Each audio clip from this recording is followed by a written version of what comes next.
Hello, everyone. I am in the Yahoo Esports studio today, and I am joined by Whalen Rozelle as well as Jared Kennedy, the co-heads of Esports at Riot Games. And actually joining us from the New York studio is Bob Bowman, the president of business and media for baseball at MLB Advanced Media, also runs MLB.com or .tv. I'm sorry, Bob. Both. Both, okay. And there you go. That's how important he is. Thanks for joining us, Bob. It's never too late to buy MLB.tv, so tell all your listeners and viewers to please do. Okay, we'll do. Early plug. Well, either way, there's some actually really big news that is breaking today, and I don't know, Whalen or Jared, if you guys want to kick us off on just explaining the nature of the deal from the Riot side? Sure. So we're here to announce that we've entered into a long-term exclusive partnership around monetization and commercialization of League of Legends esports with BAM Tech, which is a subsidiary of Major League Baseball Advanced Media.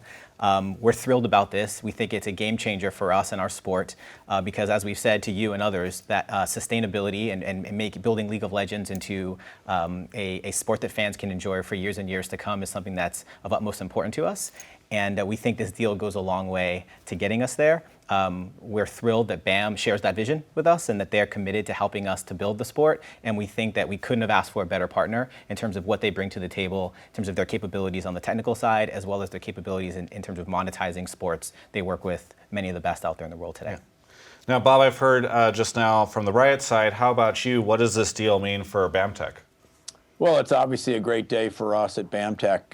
There's no better e-sport and one of the best sports, forget just the word E, out there than League of Legends, and not just the game, but the people who oversee it, like Jared, with whom you're speaking. And so we're delighted to be here.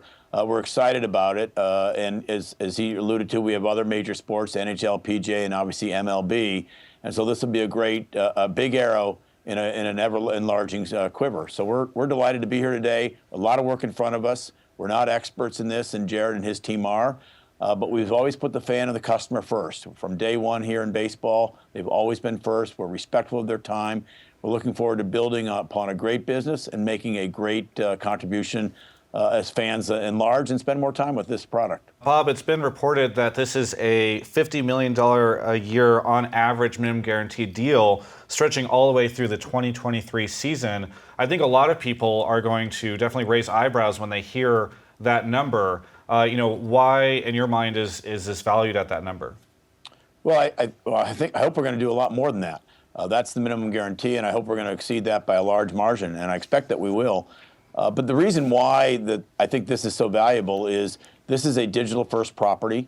All the other things that we've talked about, all the other sports have been TV first and have come to digital. Now, baseball's been doing it for 15 years, and so we're pretty far down the road. But this is digital first. The amount of time that they have over the top for live events far eclipses any other sport in the world, not just esport, any other sport in the world. And so the monetization for that effort and those kinds of events we think is going to be really exciting. Time will tell, but we think the world is ready for esports. The sponsors, the advertisers are ready for it. They're dying for it. It's a great audience, and they spend a great deal of time with this content. So I think it's a pretty good deal for everybody. Every deal has a little bit of risk for sure, but this is the best in the business, and we always like partnering with the best in the business. Now, Whalen and Jared, on your guys' side, this is stretching through the 2023 season. A lot of people also raising eyebrows, I think, at how long this is. A lot of people maybe might have expected a 1 or 2 year deal. This is quite lengthy. Is there a particular reason why you're so comfortable committing for that long? And, are there any stipulations that would allow this to end early, or are we 100% in this until 2023? Go for it. We're committed to BAM. We think they're a great partner, and we're excited to build this with them. So we spoke to a lot of different partners as we went on this journey. And in BAM, we found someone who shared our vision, shared our values, and we understand that building this over the longer term allows you to have a more deeper relationship. The deal allows for both sides to have the opportunity to restructure things if things go completely sideways, but we don't think that that's going to happen.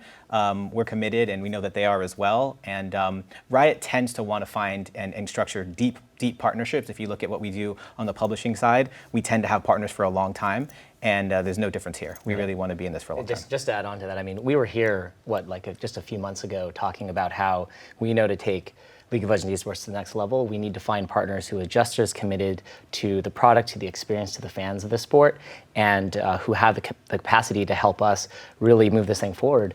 And we're excited just from BAM, or Bob and the whole team at BAM. They really have the same goal and they have the same long-term focus, and we think this is a great day for League of Legends Esports. Now, in the announcement that's coming out, we see a quote here about how this is bringing, that BAMTech in this deal expands around regions around the world. Can you talk a little bit around which regions, what languages? A lot of people will wonder, not just in North America and Europe, but how this affects League globally. I mean, this is something where we believe that we want to do the best thing for every region in every league as it makes sense. And we think that our partnership with BAMTech will actually make sense, we think, for most of the regions around the world. But we've sort of built in the flexibility to do what's right and to roll this out and make sure that we sort of stick the landing in each region. And that's why, this deal is complex, and that's why the future is a little bit unknown. But our intent is that we go out there, we kill it together, and we roll this out over the world. Sure, but I mean, fans globally will be wondering, like, if I'm a fan in Korea, is LCK now on as part of this new BAMTech thing in 2017? Are we going to be seeing results of this? I mean, how does this start working in a real way? It's going to sort of up in the air a little bit, but we're going to be working with sort of using Korea as an example. We're going to be working with the teams on the ground, KESPA, sort of the Riot Korea team that's on the ground there, to understand, like, is this the best thing for the LCK? And if it's the best thing for LCK, which we think it probably will be, we're going to try to make it work. Is there any exclusive nature to this deal, maybe including Twitch or YouTube, which a lot of fans are used to watching on, and then even again internationally, this airs on television as well. A lot of the leagues do.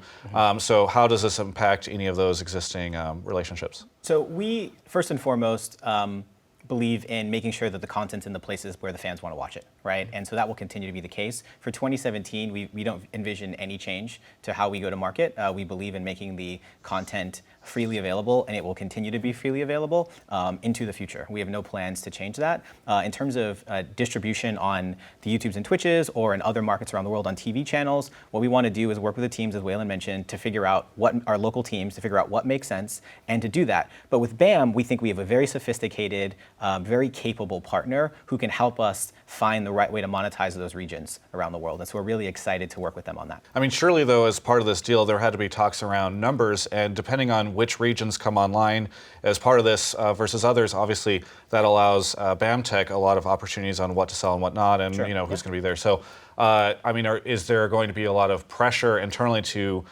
bring other regions online in this so that you can start hitting numbers and allowing for sales efforts to expand? So we've structured the deal in a way where our interests are aligned, and we're going to be focused on rolling out the regions in a pragmatic way. The goal is for this to be essentially a global deal, but we didn't want to say that we can turn it on overnight, because we need to be cognizant of what fans want in the regions. Each market being unique. Yeah, each market has their own particular dynamic, their own particular collection of distribution platforms, and we want to figure out the right way to work within those ecosystems. We're really, really excited about what we think this deal brings to the table, both in terms of potential viewing experiences as well as in terms of potential sponsorship and advertising. But really, how we roll it out will depend on the particular needs of the regions. Bob, I want to ask you, is this part of a bigger move for BAMTech into esports? And are we, is there a potential that other esports events could be coming online using BAMTech as well? And also, as part of this deal, is there any kind of exclusivity around your team possibly working with competitors to Riot Games? Well, we're going to be concentrating on League of Legends for the near term, and probably for the middle term, and probably for the long term. As to what could happen in later years, time will tell. But as they've just alluded to, we've got a rollout schedule that's very hectic. It is staged in different regions, understandably so. And so all the people here at BAMTech will be working, we will be, regardless of what the contract says, we're going to be exclusive with League of Legends for the near future, that's for sure. Sure. And BAMTech frequently, for the content packages for partners that you guys work with, there are different parts of technology, including mobile apps and mobile distribution. Are there any plans for BAMTech to develop, like a mobile app or something similar to what we've seen from other content that you've worked with? Yeah, we wouldn't be here if there weren't an app involved.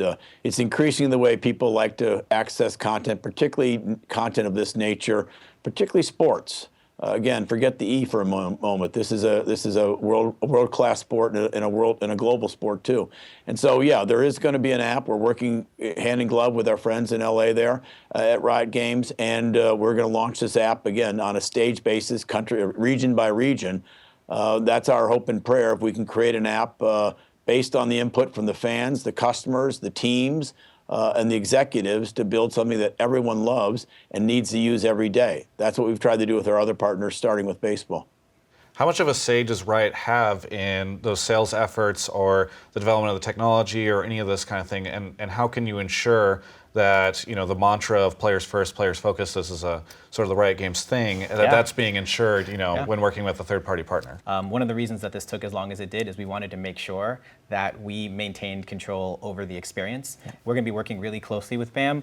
They know a bunch of stuff that we don't know, and vice versa. And so we're going to work together. But it was very important to us that we were able to stay Riot Games if we were going to bring on a partner. And we worked really hard to work with BAM to get a deal that allows us to do that. So you've mentioned that the fan viewing experience shouldn't change that much, or sorry, maybe even at all, outside of obviously the added technology and sort of experiences that you're developing with BAMTech.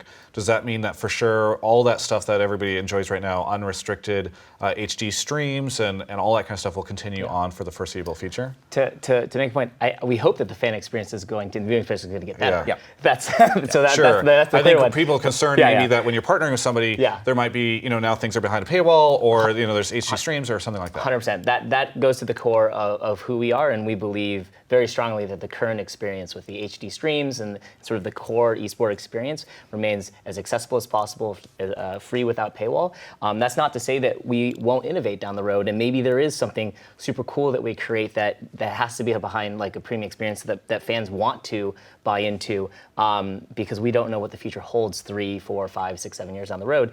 But this core experience, like what you guys as esport fans enjoy today, can and will remain free. So similarly, not just for fans, but also the industry has kind of enjoyed this openness on the part of Riot Games where, you know, in traditional sports, there's a lot of licensing fees. There's, you know, just it's hard to maybe take that footage, do a bunch of stuff with it. Whereas literally there are people on YouTube that are just directly uploading VODs or re-uploading VODs from the games. Is that going to continue on, and should the industry feel comfortable knowing that you know, that sort of situation is going to continue? Look, we're looking to be additive to the ecosystem here, and we're looking to build and move it forward. We're not looking to disrupt and really get in the way of the fans and what they want to do. Like, we're looking to, you know, explore how we can enhance the viewing experience, what features we can add, how can we make it more accessible, and we think with BAM that's a partner that we're excited to sort of forge ahead into this unknown future with. Sure, but from an industry perspective, I mean, are there plans to maybe start following that sports trend of, you know, looking for, you know, licensing fees whenever people are using footage from the game or anything, or should that stuff truly remain, you know, the way it is right now? When you think about VODs, for example, we can see a world where we want to have VODs in certain places like YouTube or on another platform, and that's where you go to watch VODs. I'm not saying we would deal with YouTube to do that necessarily going forward, but maybe that's what we intend to do. And maybe if we do that, if someone were to set up another service that was competing that was not licensed and not sanctioned by Riot Games, that's something that we may choose not to allow. But it's sort of like what we do with merchandise or anything else where there are people out there doing different things. We try to be reasonable about it, and our goal is to not be punitive. This is us taking the best of traditional sports plus the best of what our culture is and what our game represents and what our league represents, and combining them together to hopefully make something that propels the entire industry forward. Technology-wise, from the Riot side, are we going to get to see this stuff in the client? There's a new client coming. I mean, it seems like a natural fit. We've seen other esports publishers do this kind of thing and include even, you know, situations where you can unlock digital items by watching in the client, that kind of stuff. Is there any plans for something like that? When we say we want to put League of Legends esports where our fans are, we know that fans are in the client, and so yes, we absolutely want to achieve that. There's a bunch of technical stuff that needs to be unlocked in order to do so, but I think that's just, you know, one sort of fork down the road that we think could be really compelling and could create a lot of value that enhances the experience, which is really what this is all about. Digital rewards? Who knows? That could be cool. Like, again, this is very much in the explorative phase. And, you know, look, we would love to come and be like, here's the thing, and this is going to be awesome, and you get to use it next week. But the reason, you know, why we sort of are really proud of this partnership, beyond the fact that we think BAMTech is going to be a great partner is that there are a lot of misconceptions floating around in esports right now about what this deal like, whether it's exclusive or paywalls or the amount of the deal, or I saw a rumor that there was like a beta player that we're releasing in mid-December, which is not happening. Not happening. Yep. So it's also us trying to be transparent and to let esports fans know, and let League of Legends fans know what we're trying to do and how we think this deal plays into the holistic structure of our journey to make League of Legends esports a premier global sport. And we probably would have waited a little bit longer to talk about this, to double down on Whalen's point, and have more to say about the regional rollout and be very specific about how it's going to look. But because of some of the misinformation that was out there, we felt it was better to come and talk about it now. So misinformation, not wanting to come and hang out with me in the studio. Well, it's both. Okay, good. That's thank a you. win-win, Yeah. Travis, I don't say. One of the quotes from the announcement was, in BAMTech, we have found a partner equally committed to building professional League of Legends towards the lasting future we believe in for teams, players, and fans. Now, this kind of going back to that player-focused, player-first mantra, how are you able to ensure that they are truly holding this core deep value that Riot has, alongside you, especially given that they will be so involved in, the development of this stuff going forward? We've really made sure that the deal allows us to work together and to still maintain the direction and the fan focus that we aspire League of Legends esports to be all about. And we're not willing to trade that for any deal, period, full stop. And we never would. We trust them, but we also have protections. Now, I would also be remiss if I did not point out that this year, especially in the second half of this year, there's been a lot of conversation around rev sharing, team relationships. I mean, last time you were here, we were talking all about this. So people are going to look and say, like, 50 million on average minimum guarantees for a year. That's a significant amount of money. Is there any plans to rev share this, especially starting in the 2017 season? So a couple things. One is we don't anticipate the real economic of the value of this deal to start hitting materially until 2018. We've got no product to announce. We're way out in front of this because of the fact that we wanted to come out and get in front of some of the misinformation that was out there earlier. Do we intend to rev share? Absolutely. Like when we talked previously about how we think about 2018 and beyond and building permanent partnership, we always knew that media and sponsorship rights were going to be a key component of what that pie was that we were going to divvy up between teams, owners, players, et cetera. And now we can talk in a little bit more detail about what that looks like. And we think that this deal sets us up really nicely going into the 2018 season, where we should have, hopefully, more regions rolled out and more clarity around what the thing is and how it's going to work and how it's going to fit into the existing ecosystem and work within it. And all of that will combine together to really inform that partnership process that we're going to go through in 2017. So that while you might not anticipate it for 2017, let's say things do change. There's a great deal of interest from sponsors, and BAMTech is like, well, we're exceeding our expectations. Would you possibly revisit if you feel as though you are making, the deal is being very financially successful in 2017?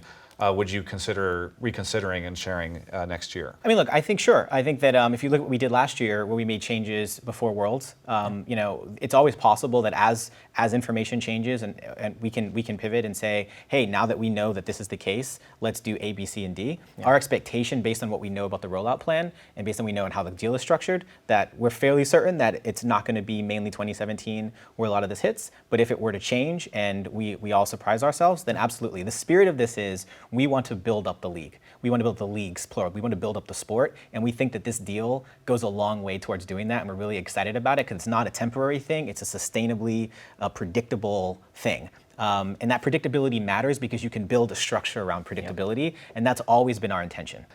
Now, Bob, it's no surprise that you have mentioned baseball several times so far in this interview. I think a lot of no worries. Hey, I think a lot of people are going to be drawing comparisons to seeing, the NBA owners start to grab teams and European soccer clubs start to get in. Would it be safe to say that this is, baseball's maybe entry or entrance and interest in esports? I think all the leagues, the more traditional leagues, the ones that have been around a lot longer, basketball, baseball, others, are going to have their own esports entries. I know baseball, we sort of did it last year with our partner Sony. We expect to do it again for the 2017 season. So I think League of Legends, perhaps the sincerest form or the highest form of flattery is imitation. I think you're going to see more of these sort of esport efforts. Whether or not they'll be successful, time will tell. But I think you'll see baseball do it. I assume other leagues will do it as well, too. So stay tuned for us in 2017. We look forward to doing that with baseball. Whether or not baseball owners will end up owning teams, time will tell. I mean, I think that, and Jared is better off explaining what their plans are for the leagues and teams, but time will tell. I believe it was you, Jared. You really expect teams and players and everyone to really benefit from this deal. How, can you provide any examples or specific situations where we could see players and teams benefit directly? Well, I think first and foremost, there's more revenue coming into the scene, right? And that revenue will find its way to players in the form of salaries and to teams in the form of a share of that revenue directly once we get into that next phase of our growth, which is what we talked about when we were last here, the 2018 and beyond permanent partnership. So I think that's the primary way. Are there other things that we can do? We also think that honestly, there may be new opportunities for content to live in different places, right? And the teams make content, and we make content about the teams. And so maybe we can help to drive sort of more consumption of that, which helps with brand building. We think that there are things that we can do that can support fandom and how people follow and create affinity and connect with other people who also love those same brands. And so, it's still early days. We wanted to get way out in front of it, but we're very excited for what all that means. But primarily, it's going to be we're creating a bigger pie, and that we've already committed to dividing that pie up with teams and pros. It's interesting that you mentioned the team content stuff. Does that possibly include player streams or team content? Could any of that be added into this BAM Tech deal? We don't envision that happening. There's great streaming platforms out there for that type of thing now, and we expect that to continue. I was thinking more around some of the content that we do, like our Drive series, things like that. But yeah. Now, it's very exciting to me that there's been added transparency. I think most of these esports deals kind of quiet, but here there's at least a number that people are looking at and a time frame.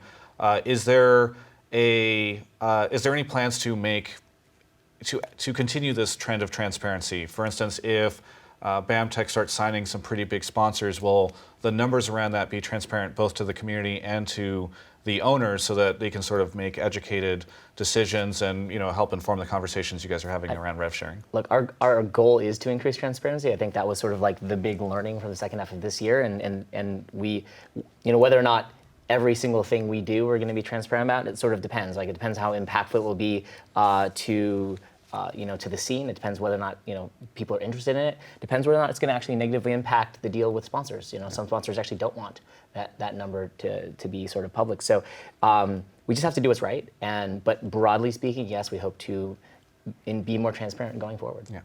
So kind of wrapping this whole thing up, can you provide any insight on when we should expect to see anything come out of this? I mean, I know you're saying a lot of this will start hitting around 2018, but should we start to see new streams, pop up in the first half of next year or at the start of the season or anything like that? Definitely not at the start of the season. I think we can definitely say that. And there's a lot of work that we have to do, and to put a date on it, I think we risk disappointing a lot of people. And so we're going to just go, work super hard on on exploring a bunch of things and on bringing on sponsors. And I think that this sort of just tees us up for success, but we've got a lot of work to do. And it's tough to say this is exactly when you can expect to see stuff. We've been working on this deal for a really long time, and we wanted to talk about it more, but we didn't really have anything that we could commit to because it was an ongoing negotiation and we spoke to a lot of different parties. Yeah. But hopefully it speaks to this fact that even when we're not actively talking about something or confirming specific details, we are hard at work behind the scenes, tracking towards that ultimate goal that we've articulated, that we want to build this sport for the long term, and we want to have long-term partnerships with teams. And so hopefully we'll be able to follow suit and continue to deliver. It just may take a while as we work to get it right. Yeah. Now, Bob, I want to thank you so much as well for joining us today. Is there anything that you want to say to any of the esports fans who are excited or worried even to find out who knows what this whole deal means to them? So anything that you want to say directly addressing them? The first thing, first of all, thank you for your time today. I appreciate it. And thanks to Jared and his folks. Appreciate their time today and for all these days leading up to today. But I would say to the fans and the customers who've made League of Legends what it is, that's our job one, is to make sure that you continue to have a great experience. We've learned our lessons. We've cut our teeth in other sports. We're mindful of the experts. We're going to listen to the experts, and often the experts are the people who use the game in themselves and watch the game. So that's what we're going to be listening to. We're going to build a world-class app for a world-class game. Thanks, Bob. And I also want to ask both of you if there's anything you want to say directly to any of the esports fans out there or the LCS fans globally even. I mean, I think, honestly, thank you guys for all the support, tuning in, really supporting your teams, pros, and I think being a part of something special. You guys are fundamentally the reason why we're able to do things like this, and you're the people we work for. We do this because we believe that this is a league that you love and you want to be around a long time, and we also do as well. And so we're just going to be hard at work to make it as best as possible. Well said. We're excited for the future and look forward to the steps that lay ahead. Yeah. Very good. Well, I want to thank both of you as well as Bob for coming and talking to us today. Thanks, Bob. And for everyone else, you can check out the rest of our coverage of all things esports here at Yahoo Esports.